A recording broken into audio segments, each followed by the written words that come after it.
memanggil manajer bar Dani bertemu dengan Tracy. Setelah melihat Tracy, Dani membelalakan mata. "Dia? Kamu kenal dengan nona kami?" tanya Naomi dengan bingung. "Aku..." Dani menatap Tracy dengan tatapan tak percaya. Ia mengedip-ngedipkan mata berulang kali mengira dirinya salah lihat. 2 tahun yang lalu jelas-jelas ia dengar dari Windy bahwa terjadi sesuatu dengan Tracy dan Bibi Juni. Mereka sudah mati.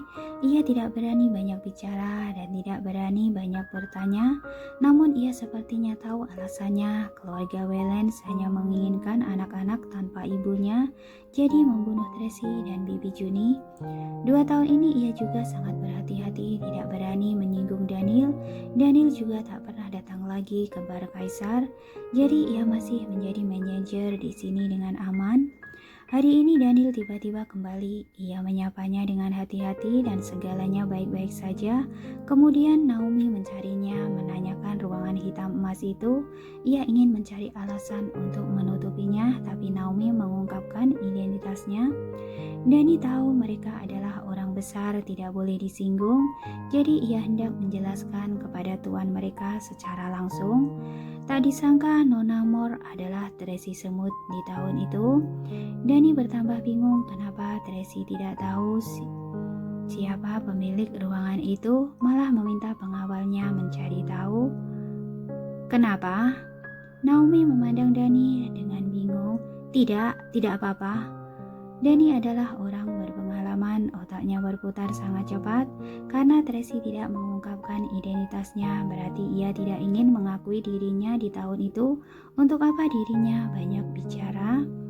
Jadi ia berpura-pura tidak tahu apa-apa dan maju menyapanya dengan hormat. "Halo, Nona Tracy Moore." Tracy menoleh melihatnya. Ia merasa orang ini sangat familiar, tapi ia juga tidak ingat di mana ia pernah melihatnya. "Nona, aku akan menyiapkan sebuah tempat. Silakan ikut aku." Dani mengantarkan Tracy dan pengawalnya ke tempat duduk, juga mengantarkan alkohol terkenal. "Nona, Anda duduk dulu. Ruangan akan segera dikosongkan untukmu." Tracy tidak meresponnya. Ia malah melihat Naomi. Naomi lekas melapor. "Tadi sudah saya tanyakan, tapi manajer Dani bilang..." "Maaf Nona." Dani menundukkan kepala menjelaskan, "Perusahaan kami punya aturan, tidak boleh membocorkan informasi pelanggan. Harap Anda bisa mengerti."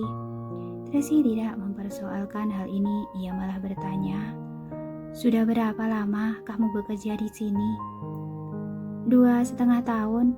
Dani menundukkan kepala, terus ia tidak berani melihatnya. "Apa kamu pernah bertemu denganku di sini?" tanya Tracy lagi. Ini wajah Dani menegang. Ia tidak tahu harus menjawab apa. "Tampaknya pernah."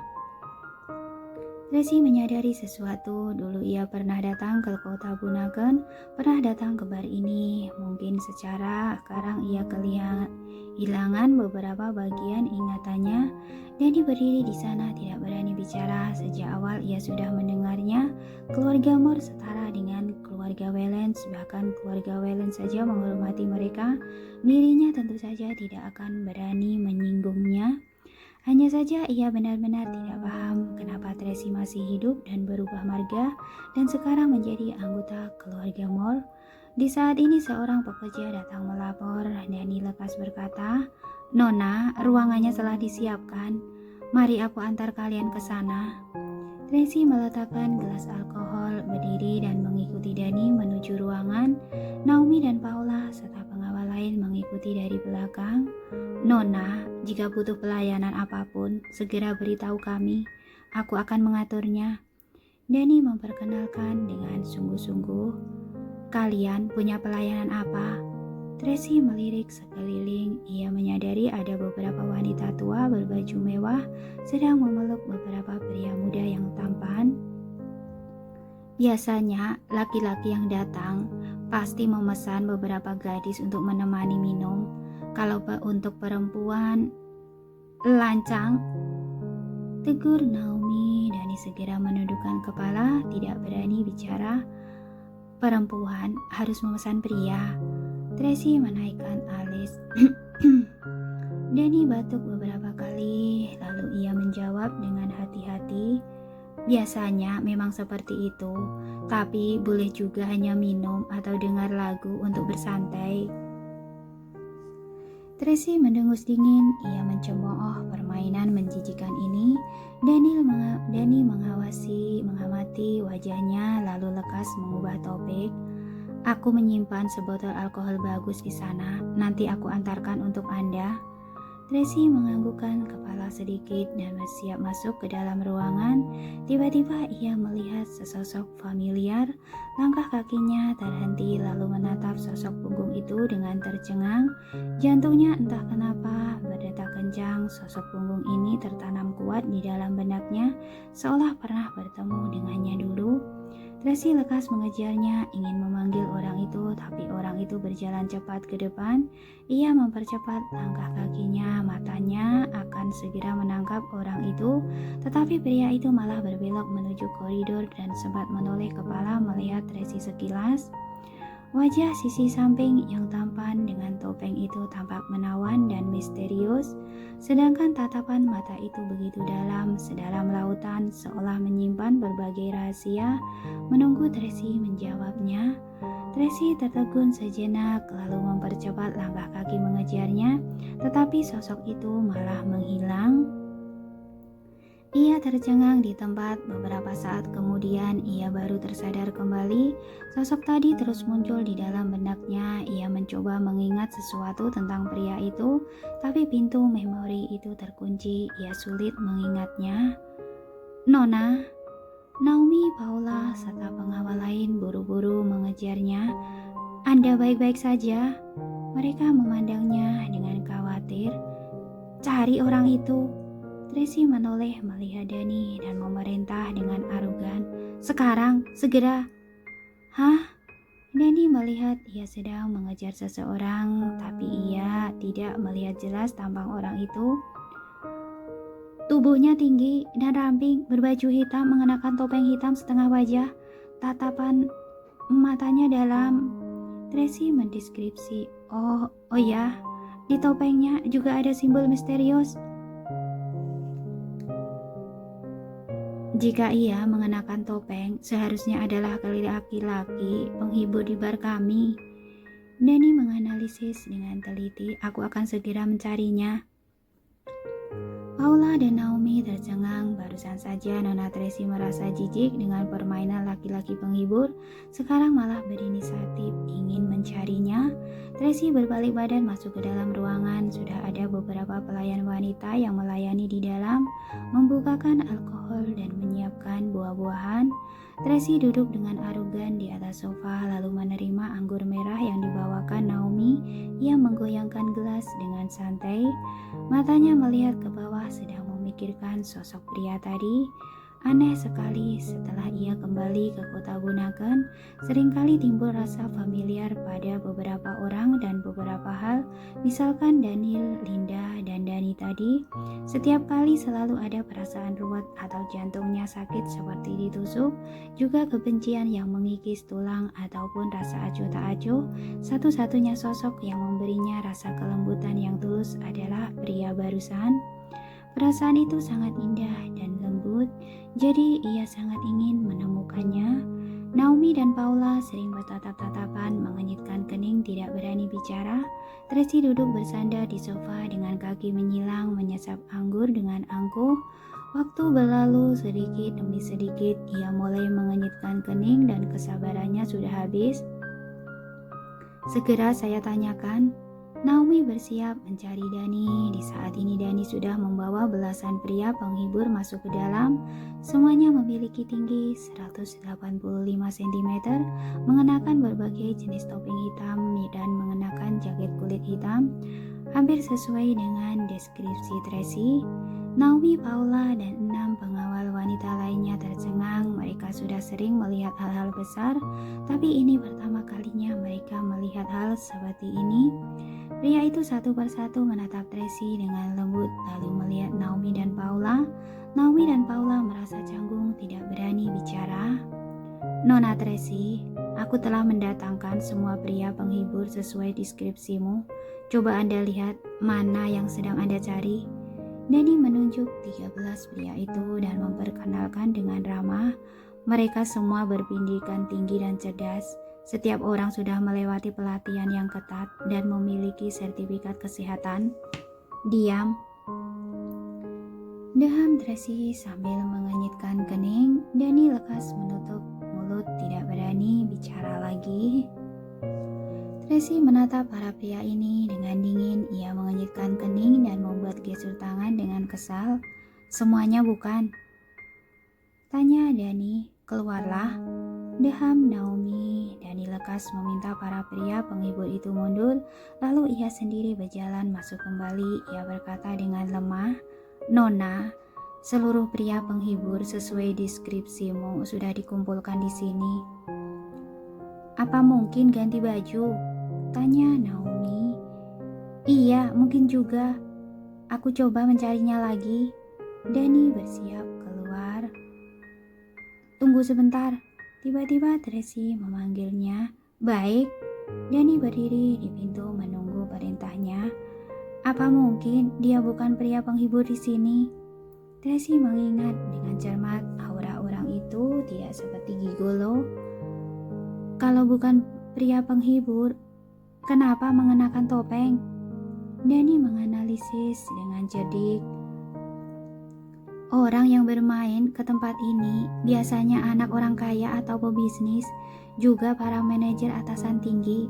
Mereka ingin bersantai di sini dan sebagai seorang pria, mereka juga ingin dilayani. Jadi, mereka tidak akan melakukan hal itu.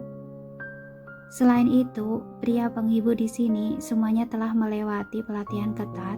Setiap orang memiliki kelebihan dan gayanya masing-masing. Beberapa dari mereka bahkan tampak tidak seperti pria penghibur, melainkan seperti seorang presiden yang dominan. Pakaian itu, ketika berbicara, Dani mengamati ekspresi Tracy dengan hati-hati. Ia takut Tracy marah. Tracy hanya melihat ke bawah sambil menyesap anggurnya, ekspresinya dingin. Cari lagi. Naomi memberi isyarat tangan. Baik. Dani lekas melaksanakan. Tracy langsung menyesap anggurnya. Ketika satu botol alkohol sudah mau habis, kesabarannya sudah habis, ia melempar botol itu dengan keras. Prang.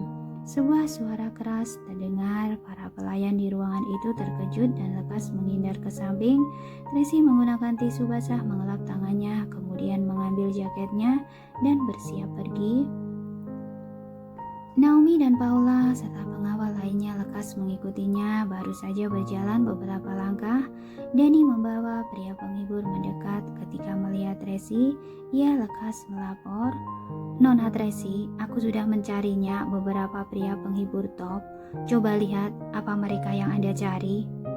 Tracy melirik mereka dan mengalihkan pandangannya dengan dingin. Ia terus berjalan.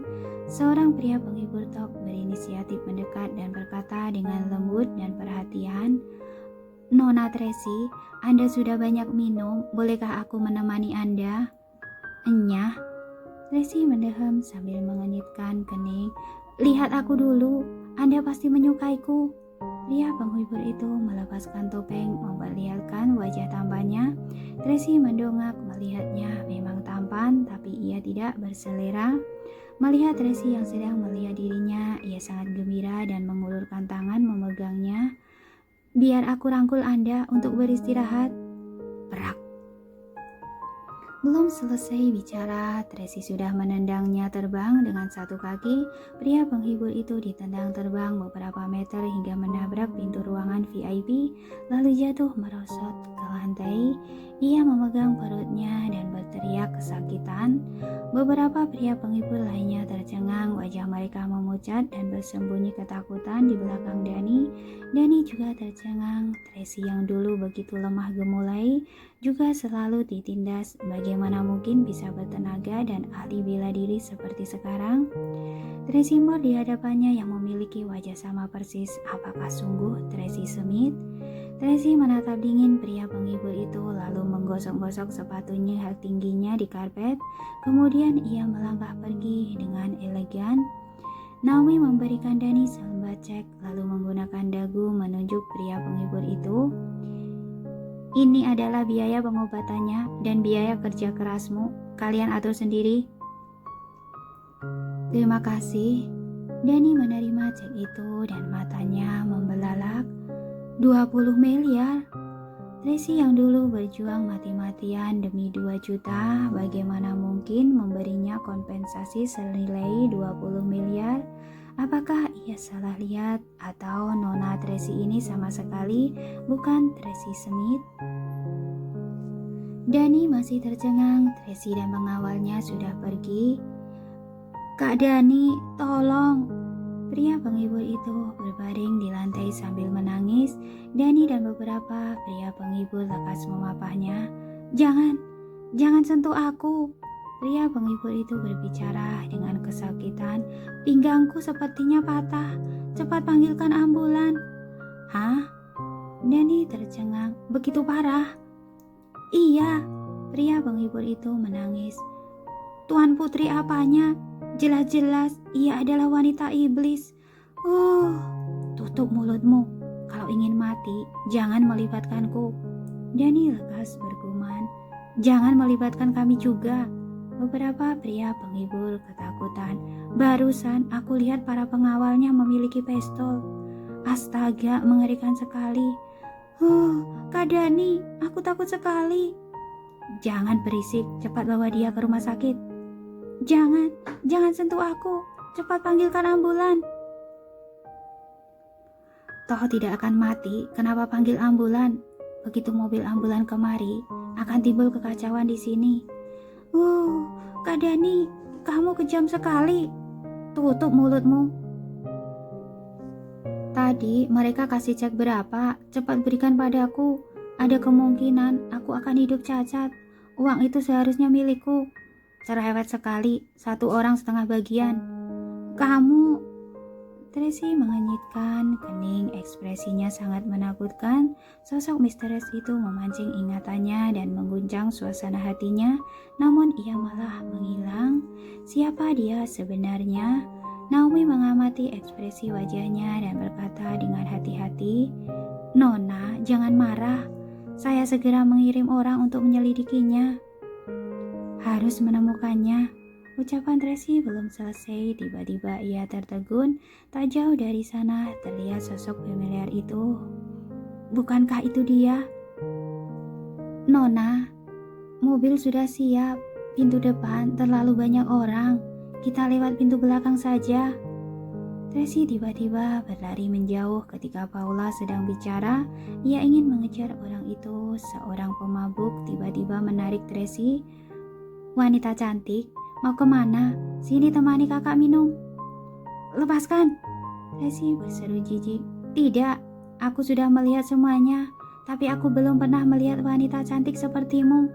Pemabuk itu mengulurkan tangan ingin mengusap dagu Tracy. Saat Tracy baru saja ingin melawan, tiba-tiba angin kencang menyapu telinganya dan menghantam orang itu dengan keras. Perak. Pemabuk itu jatuh pingsan ke lantai, hidungnya mengalir darah segar. Tracy menoleh secara spontan. Ia didekap dalam perlindungan sosok orang tinggi besar dari belakang. Ia adalah pria misterius yang berjalan di koridor tadi. Di saat ini pria ini bagaikan pohon besar yang sedang melindunginya. Mata yang dalam bagaikan laut itu berbinar, menatapnya dalam. Walaupun topeng hitam misterius setengah muka itu menutupi setengah wajahnya, tetapi Tracy tetap memiliki rasa familiar yang kuat dan rasa akrab, seolah-olah mereka adalah sepasang kekasih di kehidupan sebelumnya. Kamu sedang mencariku. Terdengar suara pria yang rendah dan serak, nafasnya menghembus menggoda di belakang telinganya. Kamu siapa? Tracy mendongak dan menatapnya. Ia pun tertegun ketika mendengar ucapan ini. Tatapan mata pria itu menjadi ruwet. Tampaknya ia sungguh hilang ingatan. Kurang ajar, berani sekali kalian menghajar Bridget Lois kami.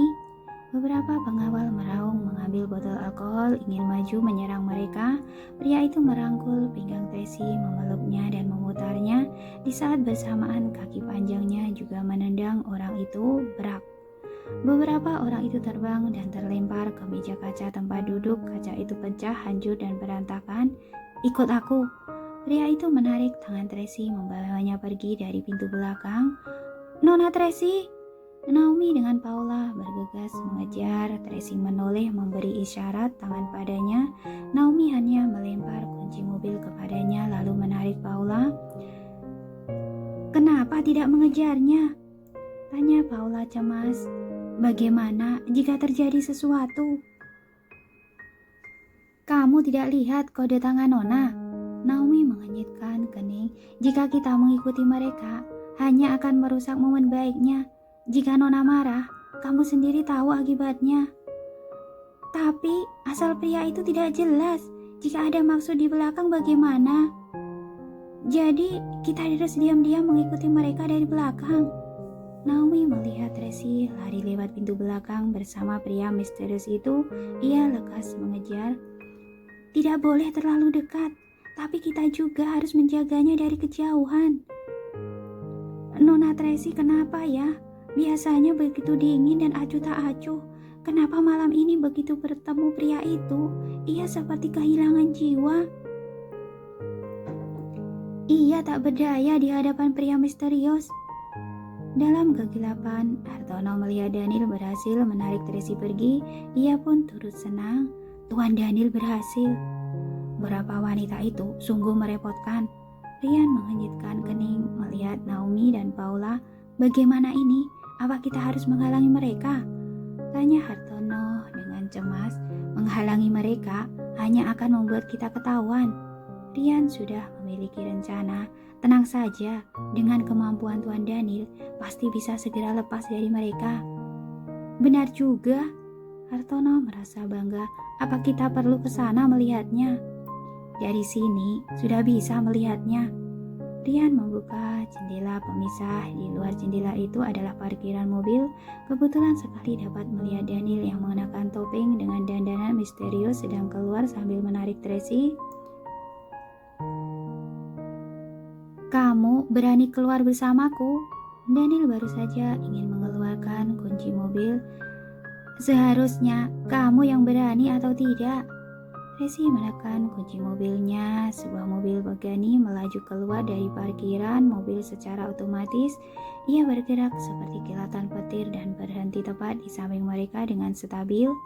Daniel diam-diam memasukkan kembali kunci mobil Volkswagen-nya. Ia ingin menggunakan identitas lain untuk mendekati Tracy agar dapat menyembunyikan identitasnya sedalam mungkin. Ia harus melakukan segala hal dengan rendah hati, jadi ia meminta Rian menyiapkan mobil Volkswagen yang sederhana seharga 250 juta. Tak disangka naik. Tracy menarik Daniel masuk mobil. Daniel masih belum duduk dengan benar. Pagani sudah melesat seperti kilat. Ia lekas memegang pegangan tangan mobil dan mengenakan sabuk pengaman. Tracy melihat kaca spion belakang dan menambah kecepatan. Mereka adalah pengawalmu. Daniel melirik kaca spion belakang, melihat Naomi dan Paula sedang mengejar dari pintu belakang. Kenapa? Takut. Tracy sama sekali tidak mengenalinya. Pada saat ini rambut Daniel disisir ke belakang, berjaket kulit hitam ditambah lagi topeng setengah wajah yang misterius itu. Berbeda sekali dengan Daniel yang arogan, serius, dingin dan tegas itu. Sedangkan Daniel tahu Tracy yang sekarang lebih cerdik daripada Tracy 2 tahun lalu. Jadi ia juga mengubah detail dan suaranya. Tidak takut. Daniel sengaja menggodanya. Ada kamu yang melindungiku. Hahaha. Tracy tertawa terbahak-bahak, kemudian ia menoleh kepala melihatnya. Kamu adalah pria penghibur di bar. Iya. Daniel menganggukkan kepala. Jika kamu tidak suka, kamu masih sempat melemparku keluar sekarang. Buka harga. Tracy merasa tidak keberatan, ia malah menaikkan alis. 1 malam berapa? 1 malam 20 juta. Daniel menjawabnya. tidak ada diskon. Percakapan yang begitu menjijikan. Langit juga tahu kenapa ia sanggup mengatakan hal itu, karena ia adalah orang yang tidak tahu malu. Hahaha. Tracy tertawa lagi. Jadi, apa yang bisa kamu lakukan untukku? Kamu ingin aku melakukan apa? Satu tangan Daniel diletakkan pada kursi sandaran Tracy, mendekatinya dengan penuh godaan. Apa kita saling mengenal sebelumnya? Tracy merasa aneh, dirinya sama sekali tidak jijik dengan tindakan pria ini yang sedang mendekati dirinya. Jelas-jelas ucapannya sangat menggelikan, trik tangannya pun tak berbeda dengan pria penghibur lainnya, tapi ia malah merasa begitu akrab. Bahkan ketika pria ini mendekatinya, jantungnya berdebar-debar. Daniel agak terkesiap. Apa mungkin ia teringat sesuatu atau ia sengaja berpura-pura lupa ingatan?